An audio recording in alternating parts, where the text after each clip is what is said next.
รองจังดอเรื่องมอมระบอยยืงยังอาจมือเลอได้ทวีบานในเป้ได้ทวีบอยยืงบัดคือ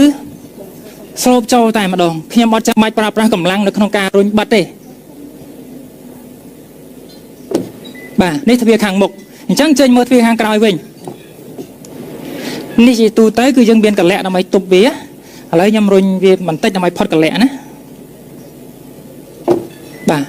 จังแต่งทวีมกแต่งทวีกลายคือแนนหัดหล่อคลั่งเหมือนเต้นบ่าจังจังหวัดติใบในที่อันจีเอระบบโตโยต้าจีโทมาด้ากองวอลก็โดยจะเพียบไซมองระบบแนบบากบอคือรถยนต์มวยจำนวนคือปลา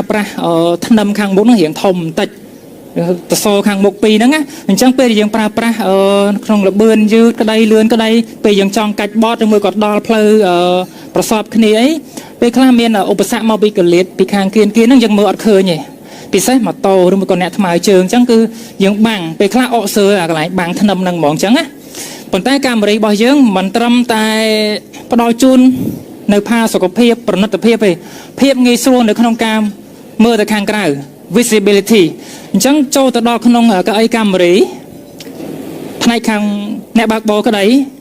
ในรูปลำนาก็ได้มีอารมณ์ทักโดนกุยในขนมเตียจังคือสันละแต่เมียนบางไอ้สมัยแต่บันติจังดำใบไอ้การแต่งงี้สวยโยขยมเมียนจีคลิปมุ้ยได้บังหาหยมปีที่อันจีเอเราบอกยังผ่องได้บางจังส้มจำนายเปบันติบางกลายปีที่อันจีเอการรจนาพายขังขนมบางไม่ยำดาตะเกียนนี่เลยเยอะกันติโจก็ท่าบ่สันเจียกุยในขนมการมรีให้ยังถอดเซลฟี่มาไปให้ชีอดังทาลานนั่งลานการมรีในหางขนมโดยเชื่อรถยนต์ประนัดแต่มาดองบางจังการรจนาโมดในพายขังขนมตระบานร่วมเป็นโจลขณีระเวียงวิศวกรโตโยต้าก็โดยเชื่อเล็กซับพองได้เพื่อเอาภายในขังขนมในการมรีบอยเยื้องได้ยังสำลังเมื่อเต้คือมีอารมณ์ท่าวัตถุที่นาในบานปลาปลานี้คือสดตายประนัดหนึ่งละอไอกุบซ้ำจมวยนังอ่ำปูLEDในกรุ๊ปตีตังในกระไอระบบเนี่ยดมหนาได้ยังเคยเนี่ยปอเรียงสตุนเหียงเขียวจันมานี่คืออ่ำปูLEDได้เมียนหมวยจมในขนมรถยนต์แต่มาดองกรุ๊ปตีตังในเชิงได้บังหาอย่างไปประนัดเพียบตอนสมัยจีไปใช้เงี้ยส่วนในขนมกาโชงหรือวัตถุเซนไซในไปได้ยังจุในขนมในทวีการบริบทเยื้องก็เมียนปลาปลาในอ่ำปูห่องได้คือเหมือนแมนแต่ในข้างบกก็คือข้างกลางก่อนจังนะโดยขณีกรุ๊ปตีตังในกระไอระบบรถยนต์แต่มาดองบาดเจียงนี่แต่ติดบาดสัญญาเยื้องกับเล็กเมื่อเตอฟอร์มการรถยนต์ตู้เตอคือยังปลาปลาประเภทใครทารัชนาแบบยังเชื้อได้เชื้อนี่คืออาชายยังยูได้นะฮะผลใต้ฟอร์มการสริทำไมระบบการบริบทเยื้องก็ประเภทเชื้อโดยขณีผลใต้การดีไซน์รูปเรียงก็โดยเชียชโนดนี่คือการหาทาซาตินโครมแต่ซาตินโครมนี่คือเชียประเภทการหาทาสบายคลาได้บังหาอย่างปีเพียบคลังคลา powerful ในซาตินโครมในฟองได้ป่ะแต่ต้องจมวยนั่งโจเติมกุยหางขนมเอาไว้ได้ยังบ้านแต่ตัวบอปิซาวมันก็คือกับไอระบบการมรีคือปลาปลาในประเภทสมัยดอกต้นให้การดีไซน์คือสะสมให้สอบจมูกนังดองคลุนกรุบต่างกลุ่มตุ่มรองดองคลุนในเนี่ยปลาจมูกนังกับไอเนี่ยบากบอยังไอทัวการรุมกัลหรือกับพลักโดบานโฮดอตึกดอกตีตังใส่ขณีให้ภายในดันเนี่ยดำนาข้างสนามได้บ่อยเยอะก็ไอทัวการพลักโดเชี่ยแหละคณะสมัยประวัติบานโฮดอตึกปรำใบตื้อได้พองได้จมูกขณีในได้จิตตูเตอรถยนต์แต่งแต่มาดองได้ขยมตอนบานเคยรถยนต์น้ำบุ้ยดีไซน์ขนาดไกลโดยจมูกนังการบริปีบอลดอกปุ่มบนเนี่ยจิตตูเตอขนาดไกลคือวิจอบแต่มาดองเมียนแต่ยังไอทัวการเลือกหลายโดยมันก็ได้จอบตัวเองผลใต้ขนาดไกลระบบการบริบทเยอะมันเริ่มแต่เมียนสมรภูมิในขนมการเลือกหลายนำไปดำเนินจมูกนังก็ให้ได้จอบมาเว้ยยังไอทัวการรวมกันขัดมาข้างมกหรือก็ไปไอจะข้างคอยบานเตียดขนาดไกลบอกการบริสำหรับไอเนี่ยบากบอนี่จังอดจำบัดติงขนาดประเทศจองในเรือกับไอเย่บ่ากูยังไอสำรวจบานอย่างงี้สโลแต่มาดองบ่าสันเจโจตัวดองกุยในขนมรถยนต์หาย អ្វីដែលយើងចាប់កាន់មុនគេគឺដៃចង្កូតប្រភេទភ្លើង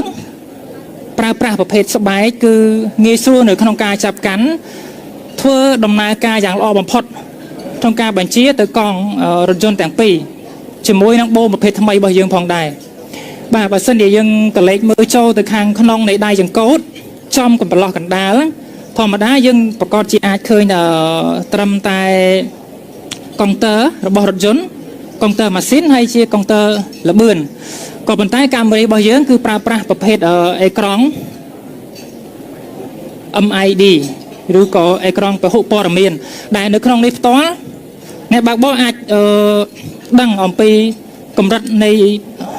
ធុងប្រេងរបស់យើងថាតើយើងអាចរត់ទៅមុខបានប៉ុន្មានគីឡូម៉ែត្រទៀតទៅអស់ទី1ទី2ព័ត៌មានសំខាន់ផ្សេងទាំងអស់នៅក្នុងរថយន្តត្រូវបានបង្ហាញនៅលើអេក្រង់ចំចំណុចកណ្ដាលនៃតាបឡូរបស់យើងនេះផ្ទាល់តែម្ដងហើយអេក្រង់នេះផងដែរយើងមានសមត្ថភាពនៅក្នុងការចុច call ទូរស័ព្ទចេញដោយមិនចាំបាច់ចុចទៅលើទូរស័ព្ទឬមួយក៏ចុចទៅលើ DVD touch screen របស់យើងទេគឺយើងភ្ជាប់ Bluetooth អាចធ្វើការបញ្ជានៅក្នុងអេក្រង់នេះផ្ទាល់តែម្ដងអេក្រង់ទូរស័ព្ទដៃ smartphone សពថ្ងៃដែលធំជាងគេបំផុតគឺដូចជា iPhone XS Max ឬមួយក៏ Samsung Galaxy Note 9 ណា Note 9គឺមានទំហំត្រឹមតែ 6.4 អ៊ីងទេឬក៏ 6 អ៊ីងកន្លះក៏ប៉ុន្តែអេក្រង់នៅចំកណ្ដាលនៃដៃចង្កូតរបស់យើងនេះកាមេរ៉ាមានទំហំរហូតដល់ទៅ 7 អ៊ីងដែលបង្ហាញនៅព័ត៌មានដ៏សំខាន់នៅក្នុងនេះមើលទៅគឺច្បាស់ត្រជាក់ភ្នែកតែម្ដងបាទហើយលើសពីនេះទៅទៀតប្រហែលជាអ្នកបើកបរអាចធ្លាប់ឃើញសញ្ញានេះទេបាទធ្លាប់ឃើញណាបាទគឺសញ្ញាកង់ធូរអញ្ចឹងរថយន្តធម្មតាទាំងអស់នៅពេលដែលកង់ណាមួយធូរ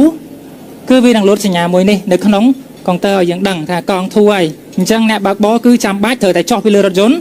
ដើរមកជុំមើលថាកង់មួយណាធូរឬក៏ធ្លាយក៏ប៉ុន្តែកាមេរ៉ា V19 របស់យើងអត់ចាំបាច់ចុះពីលើឡានទៅទេ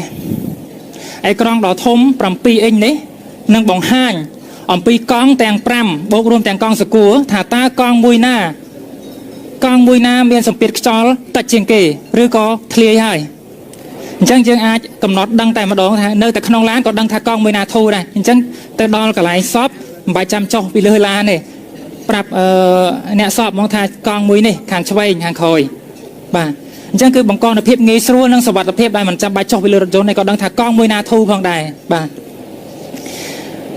តើតើជាមួយនឹងផ្នែកខាងមុខនៃផ្ទាល់បើយើងកលេចមើលមកខាងលើបន្តិចយើងនឹងឃើញអេក្រង់មួយគេហៅថា head up display ឬក៏អេក្រង់ជំនួយនៅក្នុងការបើកបរដែលមិនចាំបាច់ឲ្យអ្នកបើកបរគាត់សម្លឹងមើលចុះខាងក្រោមមើលទៅលើដៃចង្កូតគាត់រហូតថាគាត់បើកល្បឿនលឿនពេកអត់ឬក៏យឺតពេកអាចថាបើលឿនឈលហ្នឹងវាខុសច្បាប់ចរាចរណ៍ព្រោះផ្លូវសពថ្ងៃគឺស្អាតអស់ហើយផ្លូវលាតល្អហើយអញ្ចឹងឡានក៏ល្អទៀតប្រព័ន្ធសុវត្ថិភាពក៏ខ្ពស់អញ្ចឹងឡើងទៅអត់ដឹងលឿនអញ្ចឹងយើងមាន projector មួយបាញ់ពីខាងក្រោម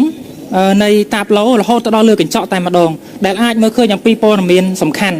ថាតើយើងកំពុងតែប្រើប្រាស់ល្បឿនប៉ុណ្ណាយើងកំពុងតែបែរមុខទៅទិសនៅខាងណាដឹងទៀតអញ្ចឹងនៅលើកញ្ចក់ផ្ទៃខាងមុខផ្ទាល់បង្ហាញអំពីព័ត៌មានយ៉ាងសំខាន់ហើយព័ត៌មាននេះមានតែអ្នកបើកបរទេដែលអាចសម្លឹងទៅមើលឃើញអ្នកអង្គុយចិត្តឬក៏អ្នកនៅពីខាងក្រោយគាត់អាចមើលឃើញបានទេគឺ disable ទាំងអស់មានតែអ្នកបើកបរនៅខាងមុខដែលគាត់អាចអង្គុយទៅមើលឃើញបានហើយគាត់អាចមានសិទ្ធិនៅក្នុងការពង្រេកពង្រួមសារ៉េទៅឆ្វេងទៅស្ដាំឡើងលើចុះក្រោមអីតាមដែលគាត់ចង់ទៅតាមលក្ខខណ្ឌនៃការអង្គុយរបស់គាត់បាទលើសពីនេះទៅទៀតអ្វីដែលយើងកត់សម្គាល់បានគឺកាមេរ៉ាប្រើប្រាស់នៅប្រព័ន្ធកំសាន្ត JBL ដែលមាន speaker រហូតដល់ទៅ9បាទហើយលើសពី speaker JBL ធម្មតាកាមេរ៉ារបស់យើងប្រើប្រាស់នៅប្រព័ន្ធជំនួយសំឡេងដែលយើងហៅថា Clarify នេះគឺមានមុខងារសំខាន់នៅក្នុងការបង្ហាញអំពីសំឡេងយ៉ាងល្អក្រអួនក្រអៅជាទីបំផុតអញ្ចឹង ជាទូទៅសពថ្ងៃយើងកម្រនៅក្នុងការទិញ CD ឬមកក៏ DVD ដាក់តាមខ្លួនដើម្បីចាក់ភាគច្រើនគឺយើងប្រើអនឡាញ connect Bluetooth ពេលខ្លះអត់ទាំងបាន download ចម្រៀងនឹងមកឯង play online នៅលើ YouTube តែម្ដងមិនអញ្ចឹងណាបាទអញ្ចឹងចម្រៀងមួយចំនួនដែលយើង connect ទៅតាម Bluetooth ក្តី download USB ក្តីវានឹងបាត់បង់នៅគុណភាពសំឡេងយ៉ាងច្រើនដែលធ្វើឲ្យសំឡេងដែលយើងស្ដាប់ចេញមកបទខ្លះឮឆាវហ្មងប៉ុន្តែ JBL របស់យើងមានប្រព័ន្ធ Clarify ដែលទាញយកត្រួតពិនិត្យនៅទិន្នន័យទាំងអស់ដែលបាត់បង់រួចហើយធ្វើការជួសជុលនិងកែសម្រួលរួចហើយបញ្ជូនទៅកាន់ speaker ទាំង 9 មួយជុំរថយន្តតែម្ដងដែលធ្វើឲ្យយើងស្ដាប់ទៅមានអារម្មណ៍ថាតោះអញ្ចឹងអាចស្ដាប់តែម្ដង